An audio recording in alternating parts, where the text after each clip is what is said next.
Hi friends, welcome back to Arya's learning. അപ്പോൾ ഇന്ന് നമ്മുടെ മോഡൽ ക്വസ്റ്റ്യൻസിൻ്റെ 4ാമത്തെ ക്ലാസ്സാണ്. അപ്പോൾ നമുക്ക് നേരെ ചോദ്യത്തിലേക്ക് പോകാം. ഏത് പ്രക്ഷോഭത്തിൻ്റെ പ്രധാന മുദ്രാവാക്യമായിരുന്നു അമേരിക്കൻ മോഡൽ അറബിക്കടലിൽ? പുന്നപ്ര വയലാർ സമരം.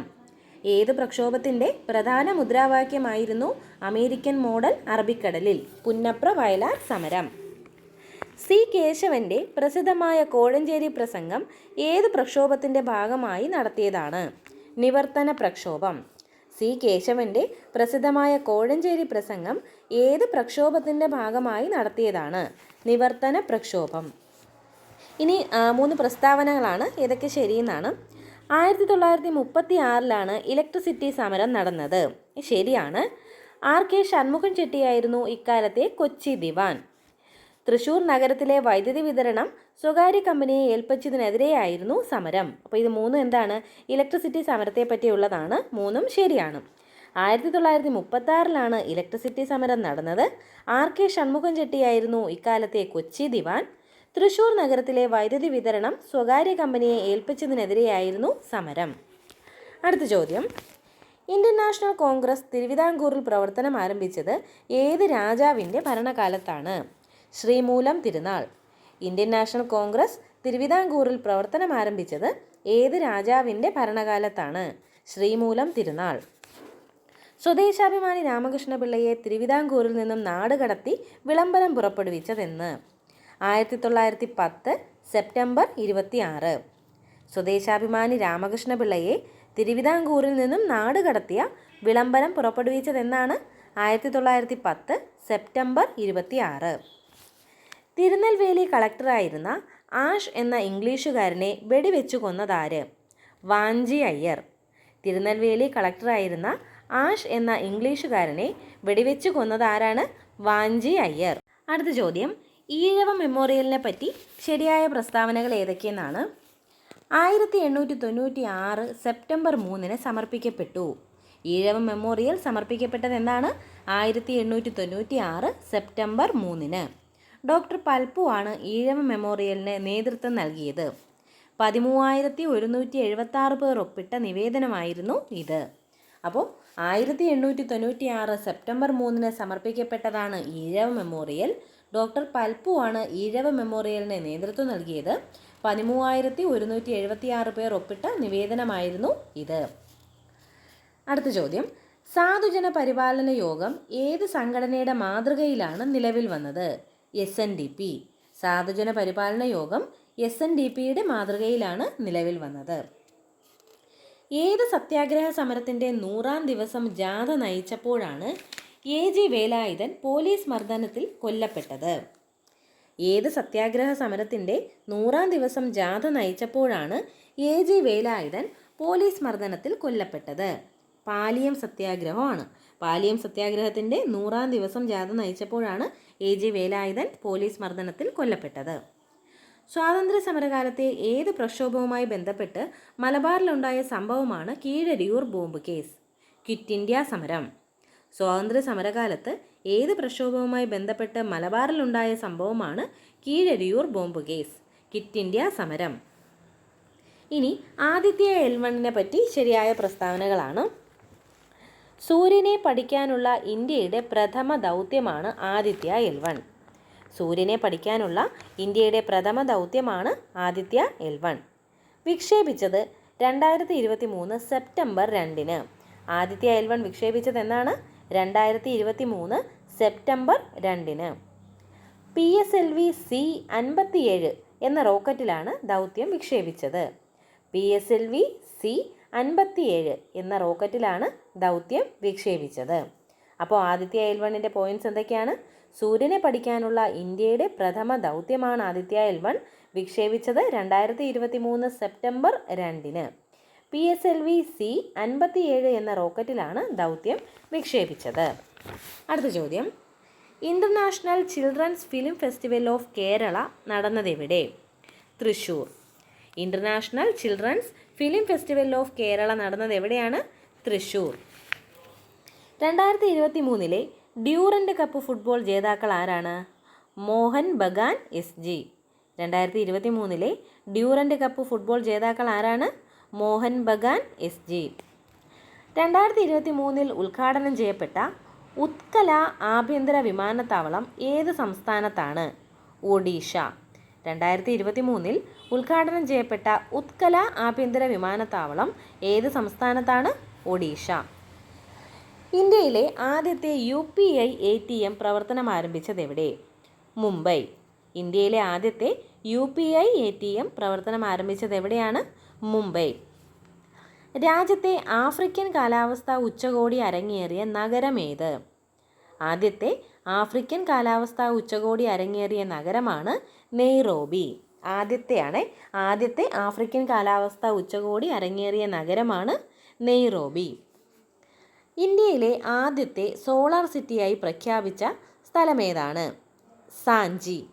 ഇന്ത്യയിലെ ആദ്യത്തെ സോളാർ സിറ്റിയായി പ്രഖ്യാപിച്ച സ്ഥലമേതാണ്? സാഞ്ചി. ലോകത്തിലെ ആദ്യത്തെ പോർട്ടബിൾ ഡിസാസ്റ്റർ ഹോസ്പിറ്റൽ അവതരിപ്പിച്ച രാജ്യമേത്? ലോകത്തിലെ ആദ്യത്തെ പോർട്ടബിൾ ഡിസാസ്റ്റർ ഹോസ്പിറ്റൽ അവതരിപ്പിച്ച രാജ്യമാണ് ഇന്ത്യ. ഒരു ഗ്രാൻഡ് സ്ലാം ടെന്നീസ് ടൂർണമെൻറ്റിൻ്റെ ഫൈനലിൽ കളിച്ച ഏറ്റവും പ്രായം കൂടിയ കളിക്കാരനാര്? രോഹൻ ബൊപ്പണ്ണ. ഒരു ഗ്രാൻഡ് സ്ലാം ടെന്നീസ് ടൂർണമെൻറ്റിൻ്റെ ഫൈനലിൽ കളിച്ച ഏറ്റവും പ്രായം കൂടിയ കളിക്കാരനാണ് രോഹൻ ബൊപ്പണ്ണ. ഇന്ത്യയിൽ ആദ്യമായി ഏത് മത്സ്യത്തിൻ്റെ ജനിതക ഘടനയാണ് പൂർണ്ണമായും വേർതിരിച്ച് പഠിക്കാനായത്? മത്തി. ഇന്ത്യയിൽ ആദ്യമായി ഏത് മത്സ്യത്തിൻ്റെ ജനിതക ഘടനയാണ് പൂർണ്ണമായും വേർതിരിച്ച് പഠിക്കാനായത്? മത്തി. വിമാനത്തിൽ ഉപയോഗിക്കുന്ന ഇന്ധനമേത്? Aviation fuel. വിമാനത്തിൽ ഉപയോഗിക്കുന്ന ഇന്ധനം ഏതാണ്? Aviation fuel. ഇനി ദേശീയ ഊർജ്ജ സംരക്ഷണ ദിനമായി ആചരിക്കുന്ന ദിവസം ഏതാണ്? ഡിസംബർ 14. ദേശീയ ഊർജ്ജ സംരക്ഷണ ദിനമായി ആചരിക്കുന്നത് ഡിസംബർ 14. അന്താരാഷ്ട്ര സമാധാന ഉടമ്പടി ഒപ്പുവെച്ച വർഷമേത്? 1959. അന്താരാഷ്ട്ര ബഹിരാകാശ സമാധാന ഉടമ്പടി ഒപ്പുവെച്ച വർഷമാണ് 1959. ഇനി പഞ്ചസാര ചൂടാകുന്നത് എന്താണ്? രാസമാറ്റമാണ്. പഞ്ചസാര ചൂടാകുന്നത് രാസമാറ്റമാണ്. ഒരു വസ്തുവിൻ്റെ സ്വന്തം അക്ഷത്തെ അടിസ്ഥാനമാക്കിയുള്ള ചലനം ഏതാണ്? ഭ്രമണം. ഒരു വസ്തുവിൻ്റെ സ്വന്തം അക്ഷത്തെ അടിസ്ഥാനമാക്കിയുള്ള ചലനമാണ് ഭ്രമണം. ചന്ദ്രൻ്റെ ഒരു മുഖം മാത്രം എപ്പോഴും ഭൂമിക്ക് അഭിമുഖമായി വരാൻ കാരണമെന്ത്? ചന്ദ്രൻ്റെ ഭ്രമണവും പരിക്രമണവും ഒരേ കാലയളവായതിനാൽ. ചന്ദ്രൻ്റെ ഒരു മുഖം മാത്രം എപ്പോഴും ഭൂമിക്ക് അഭിമുഖമായി വരാൻ കാരണം എന്താണ്? ചന്ദ്രൻ്റെ ഭ്രമണവും പരിക്രമണവും ഒരേ കാലയളവായതിനാൽ. ഖരാവസ്ഥയിലെ ലായനിക്ക് ഉദാഹരണം ഏതാണ്?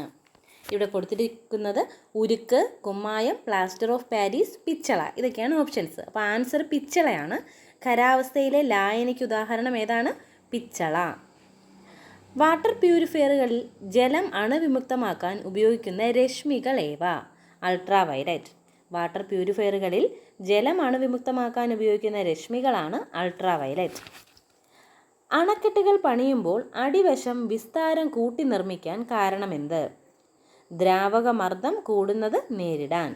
അണക്കെട്ടുകൾ പണിയുമ്പോൾ അടിവശം വിസ്താരം കൂട്ടി നിർമ്മിക്കാൻ കാരണം എന്താണ്? ദ്രാവകമർദ്ദം കൂടുന്നത് നേരിടാൻ. കാർമോയ്സിൻ എന്ന രാസവസ്തു ഭക്ഷ്യവസ്തുക്കളിൽ ചേർക്കുന്നത് ഏത് നിറം ലഭിക്കാനാണ്? ചുവപ്പ് നിറം. കാർമോയ്സിൻ എന്ന രാസവസ്തു ഭക്ഷ്യവസ്തുക്കളിൽ ചേർക്കുന്നത് ചുവപ്പ് നിറം ലഭിക്കാനാണ്. മനുഷ്യഭ്രൂണത്തിന് എത്ര ദിവസം പ്രായമാകുമ്പോൾ മുതൽ ഹൃദയം സ്പന്ദിക്കാൻ തുടങ്ങുന്നു? 22 ദിവസം. മനുഷ്യഭ്രൂണത്തിന് 22 ദിവസമാകുമ്പോൾ മുതൽ ഹൃദയം സ്പന്ദിക്കാൻ തുടങ്ങുന്നു. ഇനി മനുഷ്യഹൃദയെ പറ്റിയുള്ള പ്രസ്താവനകളാണ്. ഹൃദയത്തിന് മുഷ്ടിയോളം വലിപ്പമാണുള്ളത്. മനുഷ്യഹൃദയത്തിന് 4 അറകളാണുള്ളത്. ഹൃദയത്തെ പൊതിഞ്ഞു സൂക്ഷിക്കുന്നത് പെരികാർഡിയമാണ്. അപ്പോൾ മനുഷ്യഹൃദയത്തെ പറ്റിയുള്ള പ്രസ്താവനകൾ ഏതൊക്കെയാണ്? ഹൃദയത്തിന് മുഷ്ടിയോളം വലിപ്പമാണുള്ളത്. മനുഷ്യഹൃദയത്തിന് 4 അറകളാണുള്ളത്. ഹൃദയത്തെ പൊതിഞ്ഞു സൂക്ഷിക്കുന്നത് പെരികാർഡിയമാണ്. അടുത്ത ചോദ്യം. ഓക്സിജൻ, കാർബൺ ഹൈഡ്രോക്സൈഡ് എന്നിവയുടെ സംവഹനത്തിൽ പങ്കുവഹിക്കുന്ന രക്തഘടകം ഏതാണ്? ഹീമോഗ്ലോബിൻ. ഓക്സിജൻ, കാർബൺ ഡയോക്സൈഡ് എന്നിവയുടെ സംവഹനത്തിൽ പങ്കുവഹിക്കുന്ന രക്തഘടകം ഏതാണ്? ഹീമോഗ്ലോബിൻ. മാംസപേശികൾ ഇല്ലാത്തതിനാൽ സ്വയം വികസിക്കാനോ സങ്കോചിക്കാനോ കഴിയാത്ത അവയവം ഏതാണ്? ശ്വാസകോശം. മാംസപേശികൾ ഇല്ലാത്തതിനാൽ സ്വയം വികസിക്കാനോ സങ്കോചിക്കാനോ കഴിയാത്ത അവയവമാണ് ശ്വാസകോശം. കണ്ണ്, ത്വക്ക്, മുടി എന്നിവയുടെ ആരോഗ്യത്തിൽ പ്രാധാന്യമുള്ള വൈറ്റമിൻ ഏതാണ്? വിറ്റാമിൻ എ ആണ്. കണ്ണ്, ത്വക്ക്, മുടി എന്നിവയുടെ ആരോഗ്യത്തിൽ പ്രാധാന്യമുള്ള വൈറ്റമിൻ ഏതാണ്? Vitamin A. ഇനി പേശികളെ അസ്ഥിയുമായി ബന്ധിപ്പിക്കുന്ന യോജക കല ഏതാണ്? ടെൻഡനുകൾ. പേശികളെ അസ്ഥിയുമായി ബന്ധിപ്പിക്കുന്ന യോജക കലയാണ് ടെൻഡനുകൾ. പ്രകൃതിദത്ത ജലാശയങ്ങളിലും വയലുകളിലും കൃത്രിമ ടാങ്കുകളിലും ശാസ്ത്രീയമായ രീതിയിൽ മത്സ്യം വളർത്തുന്ന രീതി ഏതാണ്? പിസികൾച്ചർ. പ്രകൃതിദത്ത ജലാശയങ്ങളിലും വയലുകളിലും കൃത്രിമ ടാങ്കുകളിലും ശാസ്ത്രീയമായ രീതിയിൽ മത്സ്യം വളർത്തുന്ന രീതി ഏതാണ്? പിസികൾച്ചർ. കമൻസലിസത്തിന് ഉദാഹരണം എന്താണ്? കമൻസലിസത്തിന് ഉദാഹരണം മരവും മരവാഴയുമാണ്. മരവും മരവാഴയും കമൻസലിസത്തിന് ഉദാഹരണമാണ്. ഇനി കാശ്മീരിന് വടക്ക് പടിഞ്ഞാറ് മുതൽ ഇന്ത്യയുടെ കിഴക്കൻ അതിർത്തി വരെ ഉത്തരപർവ്വത മേഖല വ്യാപിച്ചു കിടക്കുന്നു. ഞാൻ ശരിയായിട്ടുള്ള സ്റ്റേറ്റ്മെൻറ്റ്സ് ആണ് പറയുന്നത്. കാശ്മീരിന് വടക്ക് പടിഞ്ഞാറ് മുതൽ ഇന്ത്യയുടെ കിഴക്കൻ അതിർത്തി വരെ ഉത്തരപർവ്വത മേഖല വ്യാപിച്ചു കിടക്കുന്നു. ട്രാൻസ് ഹിമാലയം, ഹിമാലയം, കിഴക്കൻ മലനിരകൾ എന്നിവ ഉൾപ്പെടുന്നതാണ് ഉത്തരപർവ്വത മേഖല. ട്രാൻസ് ഹിമാലയം, ഹിമാലയം, കിഴക്കൻ മലനിരകൾ എന്നിവ ഉൾപ്പെടുന്നതാണ് ഉത്തരപർവ്വത മേഖല. സമാന്തരങ്ങളായ 3 മലനിരകൾ ചേരുന്നതാണ് ഹിമാലയം. അപ്പോൾ 3 പ്രസ്താവനകളാണ്. കാശ്മീരിന് വടക്ക് പടിഞ്ഞാറ് മുതൽ ഇന്ത്യയുടെ കിഴക്കൻ അതിർത്തി വരെ ഉത്തരപർവ്വത മേഖല വ്യാപിച്ചു കിടക്കുന്നു. ട്രാൻസ് ഹിമാലയം, ഹിമാലയം, കിഴക്കൻ മലനിരകൾ എന്നിവ ഉൾപ്പെടുന്നതാണ് ഉത്തരപർവ്വത മേഖല. സമാന്തരങ്ങളായ 3 മലനിരകൾ ചേരുന്നതാണ് ഹിമാലയം. അടുത്ത ചോദ്യം, ഇന്ത്യയിലെ ഏറ്റവും ഉയരം കൂടിയ കൊടുമുടി സ്ഥിതി ചെയ്യുന്ന മലനിര ഏത്? കാരക്കോറം. ഇന്ത്യയിലെ ഏറ്റവും ഉയരം കൂടിയ കൊടുമുടി സ്ഥിതി ചെയ്യുന്ന മലനിര ഏതാണ്? കാരക്കോറം. ഇനി ഉപദ്വീപീയ പീഠഭൂമിയുടെ തെക്കുഭാഗം അറിയപ്പെടുന്ന പേരെന്താണ്? ഡെക്കാൻ പീഠഭൂമി. ഉപദ്വീപീയ പീഠഭൂമിയുടെ തെക്കുഭാഗം അറിയപ്പെടുന്ന പേരെന്താണ്? ഡെക്കാൻ പീഠഭൂമി. ഇന്ത്യയിൽ പശ്ചിമ അസ്വസ്ഥത എന്ന പ്രതിഭാസം അനുഭവപ്പെടുന്ന കാലയളവ് ഏതാണ്? ശൈത്യകാലം. ഇന്ത്യയിൽ പശ്ചിമ അസ്വസ്ഥത എന്ന പ്രതിഭാസം അനുഭവപ്പെടുന്ന കാലയളവ് ഏതാണ്? ശൈത്യകാലം. കാൽ ബൈശാഖിയെ പറ്റിയുള്ള പ്രസ്താവനകളാണ്. ഉഷ്ണകാലത്ത് അനുഭവപ്പെടുന്നു. ഇടിയോടുകൂടി ശക്തമായ മഴ പ്രധാന സവിശേഷതയാണ്. അലറുന്ന കാറ്റും ആലിപ്പഴ വീഴ്ചയും പ്രത്യേകതയാണ്. അപ്പോൾ കാൽ ബൈശാഖിയെ പറ്റിയുള്ള പ്രസ്താവനകൾ ഏതൊക്കെയാണ്? ഉഷ്ണകാലത്ത് അനുഭവപ്പെടുന്നു. ഇടിയോടുകൂടിയ ശക്തമായ മഴ പ്രധാന സവിശേഷതയാണ്. അലറുന്ന കാറ്റും ആലിപ്പഴ വീഴ്ചയും പ്രത്യേകതകളാണ്. ഇനി ചെറുധാന്യങ്ങൾ അഥവാ തിനവിളകൾ എന്ന വിഭാഗത്തിൽ ഉൾപ്പെടുന്നതാണ് ജോവർ, ബജ്റ, റാഗി. ചെറുധാന്യങ്ങൾ അഥവാ തിനവിളകൾ എന്നിവ ഉൾപ്പെടുന്ന വിഭാഗം ഏതാണ്? ജോവർ, ബജ്റ, റാഗി. ഇന്ത്യയിലെ ഏറ്റവും പ്രധാന ചണ ഉൽപ്പാദന മേഖല ഏതാണ്? ഗംഗ ബ്രഹ്മപുത്ര ഡെൽറ്റയാണ്. ഇന്ത്യയിലെ ഏറ്റവും പ്രധാന ചണ ഉൽപ്പാദന മേഖല ഏതാണ്? ഗംഗ ബ്രഹ്മപുത്ര ഡെൽറ്റ. ഛത്തീസ്ഗഡിലുള്ള ഇരുമ്പുരുക്ക് ശാല ഏതാണ്? ഭിലായ്. ഛത്തീസ്ഗഡിലുള്ള ഇരുമ്പുരുക്ക് ശാല ഭിലായ്. ഇനി 3 പ്രസ്താവനകളാണ്. ബംഗാളി ഭാഷയിൽ രചിക്കപ്പെട്ട നോവലാണ് ആനന്ദമഠം. ബംഗാളി ഭാഷയിൽ രചിക്കപ്പെട്ട നോവലാണ് ആനന്ദമഠം. ബങ്കിം ചന്ദ്ര ചാറ്റർജി രചിച്ച ആനന്ദമഠം പ്രസിദ്ധീകരിച്ചത് 1882 ബങ്കിം ചന്ദ്ര ചാറ്റർജി രചിച്ച ആനന്ദമഠം പ്രസിദ്ധീകരിച്ചത് 1882 സന്യാസി കലാപത്തിൻ്റെ പശ്ചാത്തലത്തിലുള്ള കൃതിയാണ് ആനന്ദമഠം. സന്യാസി കലാപത്തിൻ്റെ പശ്ചാത്തലത്തിലുള്ള കൃതിയാണ് ആനന്ദമഠം. അപ്പോൾ ബംഗാളി ഭാഷയിൽ രചിക്കപ്പെട്ട നോവലാണ് ആനന്ദമഠം. ബങ്കിം ചന്ദ്ര ചാറ്റർജി രചിച്ച ആനന്ദമഠം പ്രസിദ്ധീകരിച്ചത് എപ്പോഴാണ്? 1882. സന്യാസി കലാപത്തിൻ്റെ പശ്ചാത്തലത്തിലുള്ള കൃതിയാണ് ആനന്ദമഠം. അടുത്ത ചോദ്യം, മജ്നു ഷാ, ചിരാഗ് അലി ഷാ എന്നിവർ നയിച്ച ബ്രിട്ടീഷ് വിരുദ്ധ ലഹള ഏതാണ്? ഫക്കീർ കലാപം. അപ്പോൾ ഫക്കീർ കലാപം നയിച്ചത് ആരൊക്കെയാണ്? മജ്നു ഷാ, ചിരാഗ് അലി ഷാ. മജ്നു ഷാ, ചിരാഗ് അലി ഷാ. ഏതാണ് വിരുദ്ധ ലേഖല ഏതാണ്? ഫക്കീർ കലാപം. ആരുടെ രചനയാണ് ഏകദൈവ വിശ്വാസികൾക്ക് ഒരു ഉപഹാരം? രാജാറാം മോഹൻ റോയ്. ആരുടെ രചനയാണ് ഏകദൈവ വിശ്വാസികൾക്ക് ഒരു ഉപഹാരം? രാജാറാം മോഹൻ റോയ്. ഇനി ദാദാഭായ് നവറോജിയെ പറ്റിയുള്ള പ്രസ്താവനകളാണ്. എല്ലാം ശരിയാണ്. ഇന്ത്യയുടെ വന്ധ്യവയോധികൻ എന്നറിയപ്പെടുന്നു. ലണ്ടനിൽ ഈസ്റ്റ് ഇന്ത്യ അസോസിയേഷൻ സ്ഥാപിച്ചു. ബ്രിട്ടീഷ് പാർലമെൻറ്റ് അംഗമായ ആദ്യത്തെ ഏഷ്യക്കാരൻ.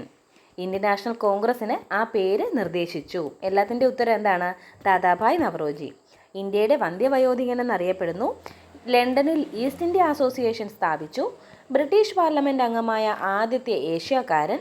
ഇന്ത്യൻ നാഷണൽ കോൺഗ്രസ്സിന് ആ പേര് നിർദ്ദേശിച്ചു. അടുത്ത ചോദ്യം. യുവാക്കളെ സമരോത്സുകരാക്കാൻ ലാത്തി ക്ലബ്ബുകൾ ആരംഭിച്ചതാര്? ബാലഗംഗാധര തിലകൻ. യുവാക്കളെ സമരോത്സുകരാക്കാൻ ലാത്തി ക്ലബ്ബുകൾ ആരംഭിച്ചത് ആരാണ്? ബാലഗംഗാധര തിലകൻ. സ്വാതന്ത്ര്യാനന്തരം റസാക്കർമാർ എന്ന സ്വകാര്യ സേന ഇന്ത്യ അനുകൂലികളെ അടിച്ചമർത്തിയത് ഏത് നാട്ടുരാജ്യത്താണ്? ഹൈദരാബാദ്. സ്വാതന്ത്ര്യാനന്തരം റസാക്കർമാർ എന്ന സ്വകാര്യ സേന ഇന്ത്യ അനുകൂലികളെ അടിച്ചമർത്തിയത് ഏത് നാട്ടുരാജ്യത്താണ്? ഹൈദരാബാദ്. 1948 കോൺഗ്രസ് നിയോഗിച്ച JVP കമ്മിറ്റിയുടെ ശുപാർശ എന്തായിരുന്നു?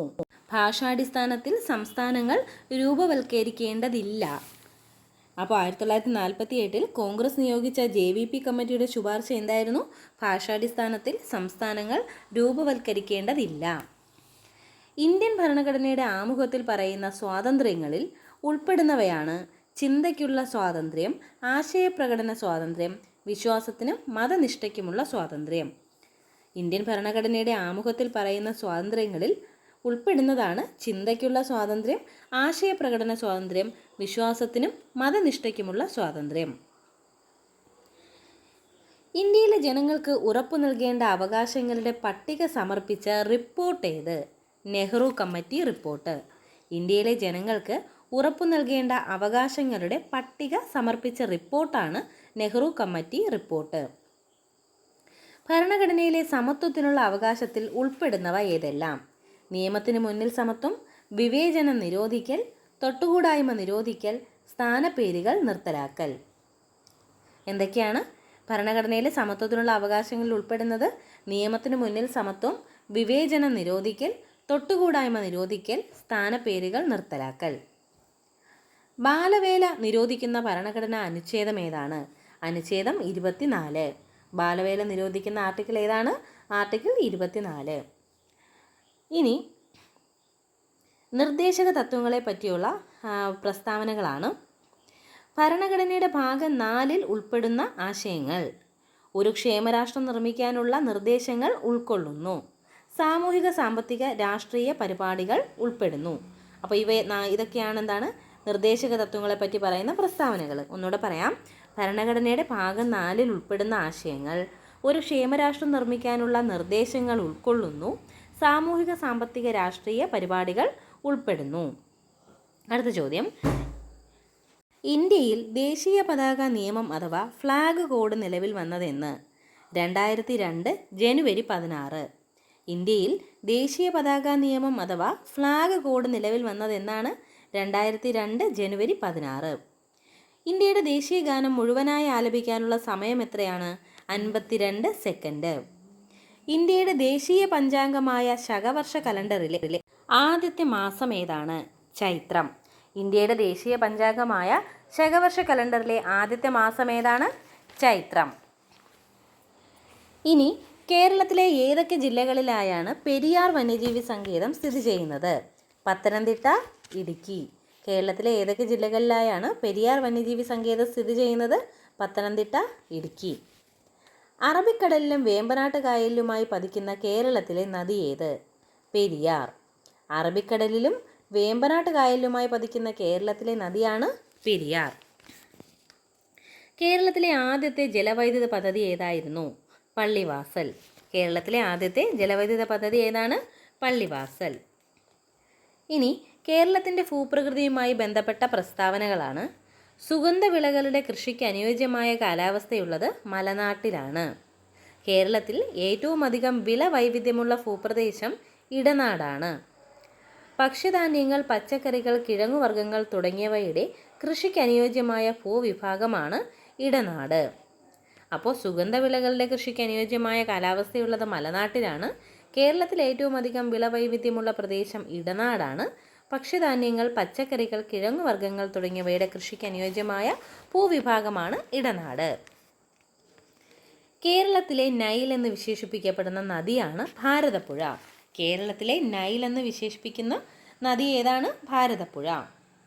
ചമ്പക്കുളം മൂലം വള്ളംകളി ഏത് നദിയിലാണ്? പമ്പാ നദി. ഇനി ആലപ്പുഴ ജില്ലയിലെ ബീച്ചുകളാണ് തുമ്പോളി, തൈക്കൽ, പുറക്കാട്. തുമ്പോളി, തൈക്കൽ, പുറക്കാട്. കേരള സംസ്ഥാന ജൈവ വൈവിധ്യ ബോർഡ് സ്ഥാപിച്ച വർഷം 2004. കേരള സംസ്ഥാന ജൈവ വൈവിധ്യ ബോർഡ് സ്ഥാപിച്ച വർഷം 2004. അപ്പോൾ ഇത്രയാണ് നമ്മുടെ ക്വസ്റ്റ്യൻസ്. അപ്പോൾ എല്ലാവർക്കും ക്ലാസ് ഇഷ്ടമായെന്ന് വിചാരിക്കുന്നു. എല്ലാവരും നന്നായിട്ട് പഠിക്കുക. Okay, thank you.